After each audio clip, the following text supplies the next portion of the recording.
अस्सलाम वालेकुम। तो दोस्तों मैं कमेंट आते रहती हैं कि प्रोफेशनल अंदाज के साथ इस चैनल के ऊपर वीडियो अपलोड होनी चाहिए और इसके अलावा जो मेरी उर्दू है वो तो आपको पता है और इंग्लिश का भी थोड़ा सा लहजा आपको पता है, क्योंकि उर्दू का ख़राब है तो इंग्लिश का भी ख़राब होना ही है, नेचुरल सी बात है। तो मालूमात तो मैं आपको पता है आपको देता हूँ, लेकिन मैं सोच ही रहा था कि ये चैनल कुछ अगर प्रोफेशनल अंदाज के साथ चलाया जाए और कोई प्रोफेशनल टीम चलाए इसे, तो ये चैनल बहुत तेज़ी के साथ ग्रो हो। और आपको पता है कि जो मैं आपसे मालूमात मैं शेयर करता हूँ वो मालूमात भी आपको कम ही जगह से मिलती है। तो मैं सोच ही रहा था कि ये चैनल किसी को बेच ही दूँ, क्योंकि प्रोफेशनल अंदाज के साथ तो फिर जो इसे परचेज़ करेगा तो ज़ाहिर सी बात है वो प्रोफेशनल अंदाज के साथ ही वीडियो बना पाएगा। लेकिन फिर मैंने सोचा कि ये मालूमात वो कहाँ से लेंगे। तो मैंने फिर सोचा कि ठीक है, ये तरीका भी मैं मेथड भी बता दूंगा, क्योंकि मैं कोई सहाफ़ी तो हूँ नहीं, जर्नलिस्ट तो हूँ नहीं। मैं जो मालूमात है वो खुद ही इकट्ठी करता हूँ और अगर एक ख़बर अभी आती है ना तो उसी वक्त वो ख़बर आप तक इस तरह पहुँचेगी कि जिस तरह आप समझिए कि अभी नेट के ऊपर आई अभी आप तक पहुँच गई। तो इस तरह का मेरे पास एक मेथड है जिस पर मैं काम करता हूँ और आप तक इन्फॉर्मेशन लेकर आता हूँ। अब तो मैं वीडियो एक बनाता हूँ ना, जब मैं ज़्यादा वीडियो बनाता था तो तब मैं उसी वक्त आप कह सकते हैं कि वीडियो जब मालूमात आती थी बनाकर आपके सामने रख देता था 2 4 5 घंटों के अंदर ही।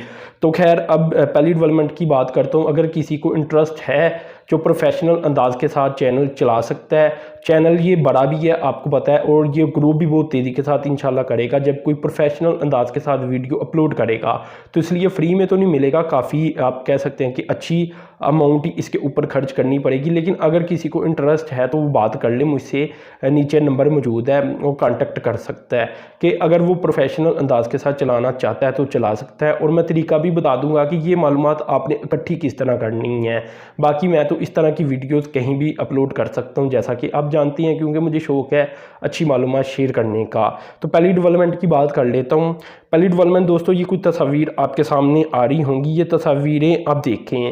ये तस्वीरें दोस्तों असल में tertiary care hospital Nishtar Multan की हैं, ठीक है ना। वहाँ ये आगाज़ किया गया था टर्शरी केयर हॉस्पिटल, और ये इंफ्रास्ट्रक्चर डेवलपमेंट अथॉरिटी पंजाब की जानिब से इसके ऊपर दिन रात काम किया जा रहा है। और ये अब देख सकते हैं कि लेटेस्ट पिक्चर्स हैं इसकी, और ये बनाई जा रही हैं प्रोजेक्ट, और ये पिक्चर्स भी इसी अथॉरिटी की जानिब से ही शेयर की गई हैं। तो मैंने सोचा ये आपसे शेयर की जाए, आप भी जान सकें इस प्रोजेक्ट के बारे में। अब दोस्तों दूसरे प्रोजेक्ट की बात कर लेते हैं। ये भी कुछ तस्वीर आपके सामने आएंगी, लेकिन वैसे तो ये अनाउंसमेंट है 3G और 4G सर्विस की, जो कि साउथ वजीरिस्तान के अंदर की गई है वज़ीर आज़म की जानिब से। हम जानते हैं कि ये इलाके काफ़ी अर्जे से ये कह रहे थे, यहाँ के लोग कह रहे थे कि हमें भी तेज़ तरीन इंटरनेट दिया जाए।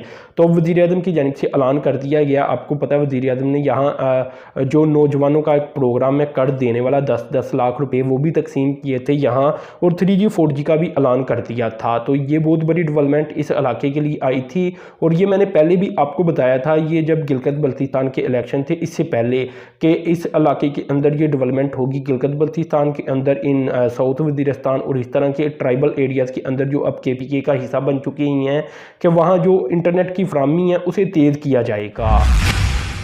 ये भी बात दोस्तों याद रखें कि पहले रीज़न क्या थी कि इन्हें इंटरनेट उतनी तेज़ी के साथ नहीं दिया गया जिस तरह बाकी पाकिस्तान को दिया गया, क्योंकि यहाँ दहशतगर्दी बहुत ज़्यादा थी, और असल में दहशतगर्द यहाँ रहते थे, ठीक है ना, उनके ठिकाने थे यहाँ। तो वो इंटरनेट को किसी और काम या और मकसद के लिए इस्तेमाल ना कर लें, बस इसी वजह से यहाँ इंटरनेट की फ्राहमी उस तरह नहीं थी जिस तरह बाकी पाकिस्तान के अंदर थी। तो क्योंकि इंटरनेट के ज़रिए आपको पता है कि बहुत सारी ऐसी एप्लीकेशन है जिनका तौर पाकिस्तान के पास नहीं, या पाकिस्तान की अगर एजेंसीज की भी बात की जाए तो शायद उन्हें पता ना चले कि इस वक्त किस एप्लीकेशन के ज़रिए क्या कॉल्स हो रही हैं, या इंटरनेट के ज़रिए क्या कुछ नहीं तबादला हो रहा मालूमात का। तो इंटरनेट की फराहमी मुअत्तल करना वहाँ एक ज़रूरत थी। अब दोस्तों तीसरी डेवलपमेंट की बात कर ले तो ये भी कुछ तस्वीर आपके सामने आएंगी। ये दोस्तों तस्वीर असल में 32 अरब रुपये की लागत के साथ जलालपुर कैनाल सिस्टम, इस पर तेज़ी से काम जारी है, और 116 किलोमीटर लंबी मेन नहर है इसकी, और 210 किलोमीटर की इसकी इसकी मलहका नहरें हैं, ठीक है ना, जो इसके आप कह सकते हैं कि बाजू हैं, जो छोटी छोटी नहर, मेन नहर से जो छोटी छोटी नहरें निकलेंगी वो वाली नहरें। तो ये झेलम और खुशाब के 80 से ज़ायद देहातों को सराब करेंगे और ये रकबा बनेगा 1,70,000 एकड़। तो ये भी बनाया जा रहा है। आपको याद होगा कि ये झेलम के अंदर इफ्तिताह किया गया था, इसका वज़ीर आज़म की जानिब से किया था। तो ये भी तस्वीर सामने आई थी, मैंने सोचा शेयर की जाए। अच्छा, अब लोग ये नहीं कह सकते कि कुछ नहीं हो रहा पाकिस्तान के अंदर। अभी मैंने 2-4 प्रोजेक्ट दिखाए आपको, वो बन रही हैं, मतलब पैसा खर्च हो रहा है।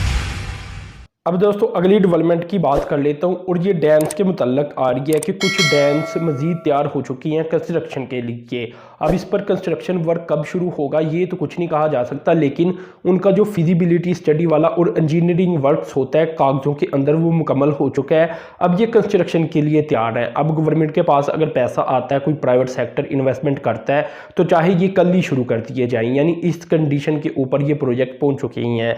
तो इनके नाम मैं आपको बता देता हूँ। इनके नाम है दोस्तों विंडर, पपिन, पिल्लर, नोलांग, गरूक। ये शायद इलाकों के नाम है और इन्हीं के नाम के ऊपर डैम के नाम रख दिए गए हैं। तो ये मुकम्मल हो चुकी हैं अब कंस्ट्रक्शन के लिए, ये रेडी प्रोजेक्ट है।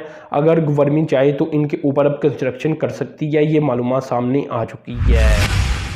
इसके अलावा दोस्तों ये भी बात अब याद रखें कि 2 तो बड़े डैम इस वक्त पाकिस्तान के अंदर बनाई जा रही हैं, बल्कि 3। एक तो दासू है, एक महमद डैम और तीसरा दयामर बादशाह। इसके अलावा और भी कुछ अंडर कंस्ट्रक्शन डैम पाकिस्तान के अंदर इस वक्त मौजूद है, जिसमें क्याल खावर, कुडम तंगी, वर्सक पावर और मंगला रिहेबिलिटेशन। तो ये कुछ प्रोजेक्ट हैं जो कि बनाई भी जा रही हैं। और ये हाइड्रो पावर प्रोजेक्ट की बात नहीं कर रहा है, ये मैं डैम्स की बात कर रहा हूँ। हाइड्रो पावर प्रोजेक्ट की बात की जाए तो उनकी तादाद आपको पता है इसके अलावा है। तो ये इस वक्त पाकिस्तान के अंदर बन रहा है सब कुछ, और जब ये सभी मुकम्मल हो जाएंगे, जो कि आप कह सकते हैं कि इस दहाई के अंदर ही मुकम्मल होंगे, 10 सालों के अंदर ही, कुछ पहले मुकम्मल हो जाएंगे, कुछ बाद में मुकम्मल होंगे, तो तब पाकिस्तान के अंदर जो बिजली की कैपेसिटी है जो कि पानी के साथ बनाई जाएगी, उसमें बड़ा इजाफा सामने आ जाएगा। अब दोस्तों अगली डेवलपमेंट की बात कर लेता हूँ और ये डेवलपमेंट सामने आ रही है इस्लामाबाद से। तो कैपिटल डेवलपमेंट अथॉरिटी की जानिब से ये इनिशिएटिव अपनाया जा रहा है कि पेट पार्क्स बनाए जाएंगे, ठीक है ना। ये इस्लामाबाद के अंदर बनेंगे और इस्लामाबाद के रिहायशियों की ये ख्वाहिश थी और वो कहते थे CDA को कि ये बनाए जाएं। तो उन्हीं की ख्वाहिश के ऊपर F6 और E7 जो एरियाज़ बन जाती हैं इस्लामाबाद के, वहाँ ये बनाए जाएंगे। 2 पार्क्स शुरू में बनाए जाएंगे, बाद में इनकी तादाद में इजाफा कर दिया जाएगा। इसके अलावा दोस्तों यहाँ और भी फैसिलिटीज़ प्रोवाइड की जाएंगी पेट के मुताबिक, जो कि पेट पार्क के अंदर होती हैं, ठीक है ना। और इसके अलावा अगर कोई भी इस पार्क के अंदर आएगा तो वो अपने पेट के साथ ही आ सकेगा। तो ये डेवलपमेंट इस्लामाबाद के रिहायशियों की एक ख्वाहिश थी, जो कि उनके मुताबिक इन इलाकों की स्पेशली, ठीक है ना। इस यहाँ मैं पूरी इस्लामाबाद की बात नहीं कर रहा। अगर ये E7 के अंदर बनाया जा रहा है तो वहाँ उन लोगों की ख्वाहिश थी कि भाई ये बनाया जाए, क्योंकि वहाँ तो आपको पता है कि एक माहौल ही शायद इस तरह का है कि वहाँ पेट लोगों ने रखे ही हैं, तो वो चाहती हैं पेट पार्क्स भी हों। तो वहाँ की फिर जो लोगों की ख्वाहिशात है उनके ऊपर पूरा उतरना पड़ता है CDA को। इसके अलावा दोस्तों स्वीडन को भी पाकिस्तान की चैम्बर ऑफ कॉमर्स की जानिब से इनवाइट कर दिया गया है कि भाई आप आकर CPEC के अंदर इन्वेस्टमेंट करें और CPEC के अंदर आकर देखें कि आप कहाँ इन्वेस्टमेंट कर सकती हैं। इसमें दोस्तों ये मैं आपको बता दूं कि स्वीडन की जहाँ CPEC के इलाकों के ऊपर नज़र है, उसमें एक तो ये है कि चले ग्वादर के ऊपर तो सभी की होती है क्योंकि वो तो एक पोर्ट सिटी बनेगा, लेकिन जो मेनली इलाका बन जाता है वो गिलगित बल्तिस्तान बन जाता है।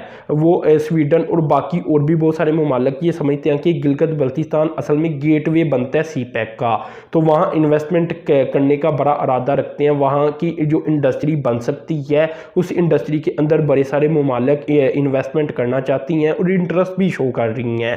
तो स्वीडन उनमें से एक कंट्री बन चुका है जो कि शायद गिलगित बल्तिस्तान के इलाकों के अंदर इन्वेस्टमेंट करे फ्यूचर के अंदर, और वहाँ का जो CPEC का इंफ्रास्ट्रक्चर होगा उसके ऊपर उनकी नज़र होगी। अब दोस्तों और भी डेवलपमेंट बहुत है, लेकिन आखिरी डेवलपमेंट की तरफ चलता हूँ, बाकी इंशाल्लाह कल शेयर कर दूंगा। काफ़ी डेवलपमेंट थी आज मेरे पास। तो इसमें दोस्तों ये है कि गवर्नमेंट की जानिब से अब तक $5.688 अरब का एक्सटर्नल लोन जुलाई से लेकर दिसंबर तक आप कह सकते हैं कि सिक्योर कर लिया गया, यानी पाकिस्तान को मिल चुका है। दोस्तों ये बात याद रखें कि जो टारगेट है पाकिस्तान का, ये तकरीबन 12 अरब डॉलर से ज़ायद है कि इस साल कर्जा लिया जाएगा।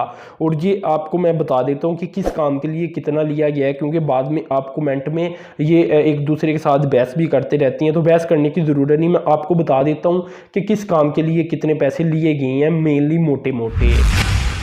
इसमें दोस्तों 1.634 अरब डॉलर या 29% जो कि लिया गया उसका 29% ये बनता है। ये दोस्तों बजट को सपोर्ट करने के लिए लिया गया। इसके अलावा 2.054 अरब डॉलर ये रकम दोस्तों फॉरेन कमर्शियल जो लोन लिए गए थे उन्हें वापस करने के लिए लिया गया है। यानी आप कह सकते हैं कि जो आप कह सकते हैं कि वापस किया कितना किया गया, तो अगर लिया वापस करने के लिए 2 अरब डॉलर लिया गया तो यानी 2 अरब डॉलर ही वापस किया जाएगा इस पैसे से। बाकी ऊपर वाली रकम मैंने आपको बताई कि बजट सपोर्ट के लिए ली गई।